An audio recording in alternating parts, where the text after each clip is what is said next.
What's up, guys? We're back to r/malicious compliance. So initially, this video was going to be the only video I made today, until I realized halfway through recording that it's April Fool's and I had to make another video. So since I was pretty much already done with this one, I thought, why not just finish it up and release it as well? So here we go.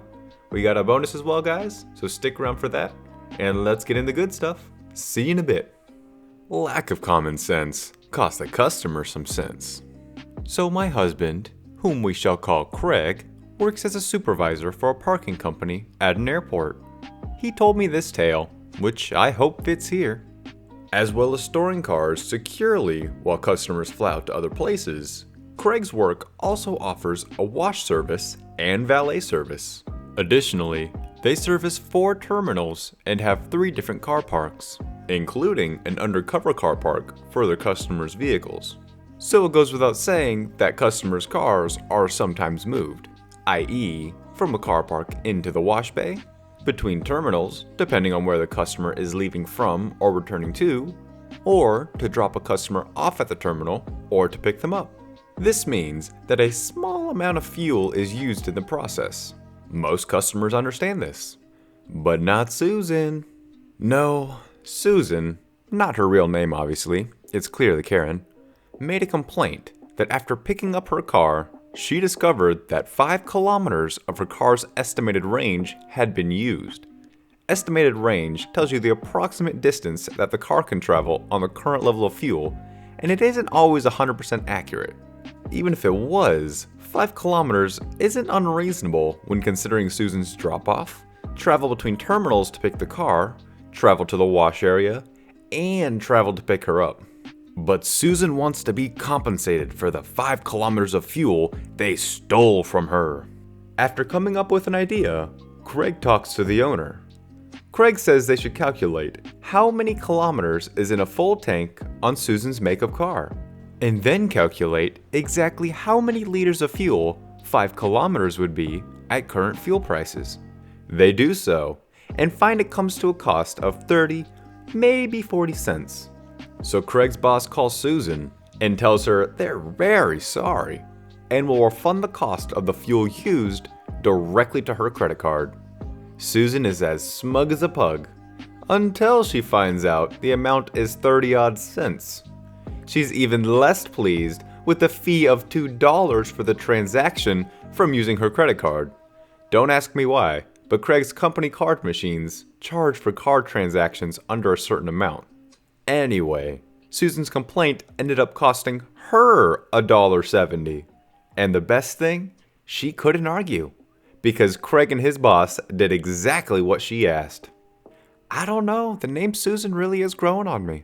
That's a real good mid-40s divorcee 20 cats kind of lady. Maybe even rival Karen. I worked for local government in the printing department. Over the years, we've caught many mistakes before jobs went to press.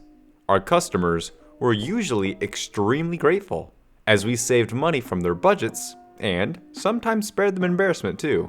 So when we were told to print a very high-profile document from the chief executive for every householder in the borough, I gave it a quick once-over. Lucky I did too, because there was a bad spelling error in the front page headline.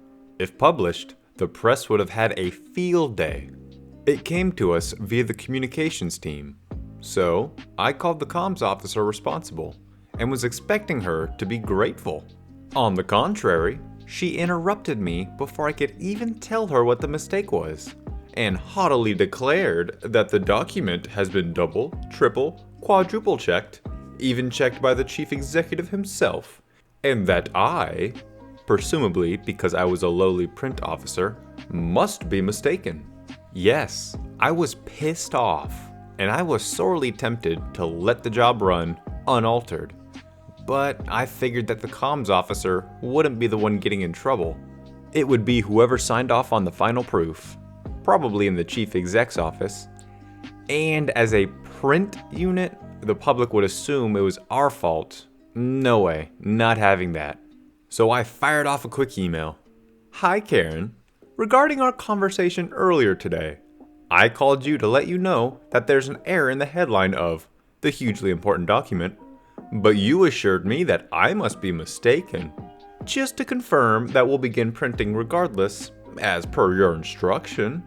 Regards, Michelle Gravy, CC Karen's boss. Funnily enough, we received a very hasty call asking us to put the job on hold. That was a really good story, it just didn't quite feel like malicious compliance. Just because you never complied, you got them to fix the mistake beforehand. Want proof I was sick? No worries. So one time when I was 12, I had food poisoning after eating raw chicken and had to stay off school. The first day I was at home sick, someone from the school asked for proof that I was sick. My mom was so annoyed as they insisted that they needed proof or they'd have to assume we were lying. Dumb, I know. Anyway, we had an idea. The next day, my mom went into the school and literally placed a packet full of vomit on the desk and said, "Here's proof my name is sick." When she told me what she did, I couldn't stop laughing. Between this and when bosses ask for a sick note when you are out sick, they completely piss me off. Basically what they're saying is, I need you to go to a doctor, potentially spend a lot of money, and even if you have insurance, there's still copay. All of that basically to say, oh, so I guess you weren't a liar. Cool. Teacher forgets about me. Gets torn a new one by my mom. So me and my classmates went on a field trip to a science museum one year. And I, being a curious little lad, asked a lot of questions. So my teachers kept getting more and more short with me until finally one snaps and tells me to, and I quote, "Sit down and shut up." So I sat down and waited to be allowed up. After 30 minutes, a worker walked by and asked me what I was doing there, where are my parents, and the sort. She calls the school after finding out I was on a field trip. My teacher comes in, drags me to her car, and takes me home. There, she tells my mom how stupid and terrible I was. I finally broke down crying and yelled that I was told to sit down and shut up, and no one came to get me. And the teacher says it was just common sense.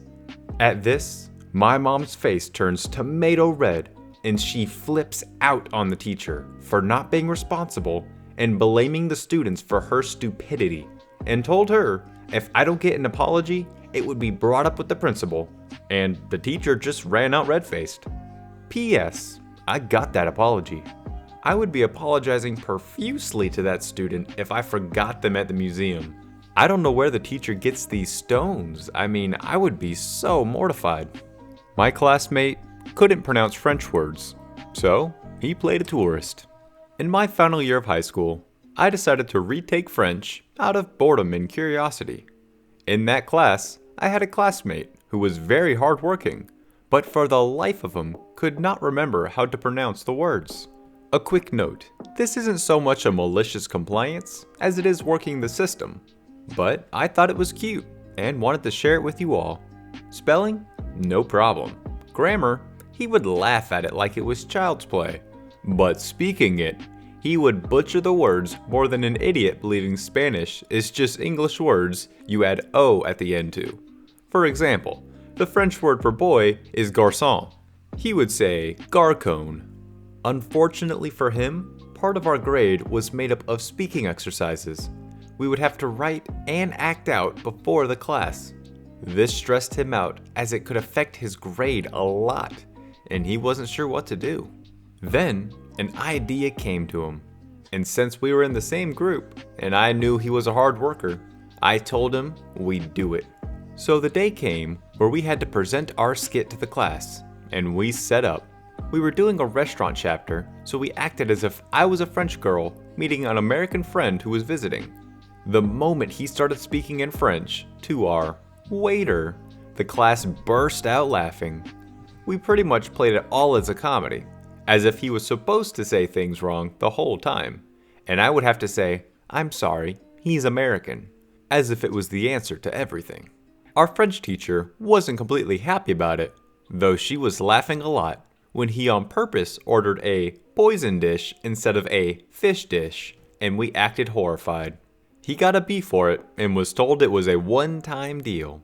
He never got higher than a C on the verbal tests, but she did give him a lot of leeway because he was trying his hardest.